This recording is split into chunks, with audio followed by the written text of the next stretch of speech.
Continuous mapping. Let x1 d1 and x2 d2 be two metric spaces. F is a function from x1 to x2 and x0 is a point in x1. Then f is continuous at x0 if for each epsilon greater than 0 there exists a delta greater than 0 such that d1 of x0 less than delta implies d2 of f of x0 less than epsilon.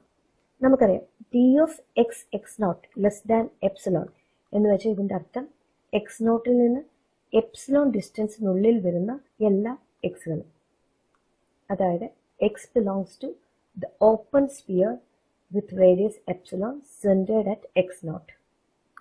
അതായത് f x നോട്ടിൽ continuous ആകണമെങ്കിൽ f of x നോട്ടിൽ നിന്ന് epsilon ഡിസ്റ്റൻസിൽ ഉള്ളിൽ വരുന്ന set consider ചെയ്യുമ്പോൾ ആ ഓരോ എപ്സിലോണിന് കറസ്പോണ്ടിങ് ആയിട്ട് നമുക്ക് എക്സ് നോട്ടിൽ നിന്ന് ഡെൽറ്റ ഡിസ്റ്റൻസിനുള്ളിൽ വരുന്ന കുറേ എക്സുകൾ കിട്ടും.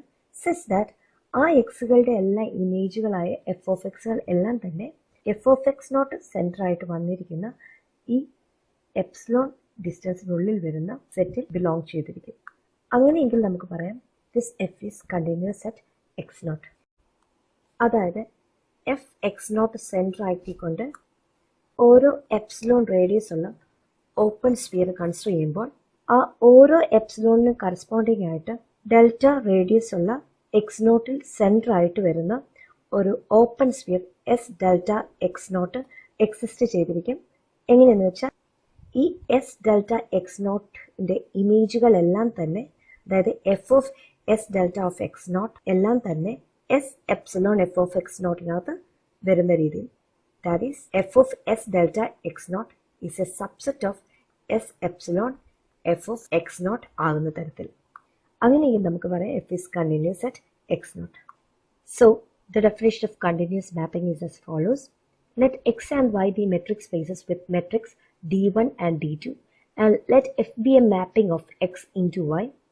Then f is said to be continuous at a point x naught in x if either of the following equivalent conditions is satisfied.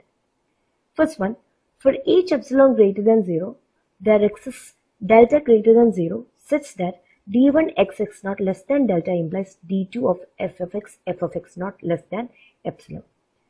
Or, for each open sphere s epsilon f of x naught centered on f of x naught, there exists an open sphere s delta x naught centered on x naught such that f of s delta x naught subset of s epsilon f of x naught.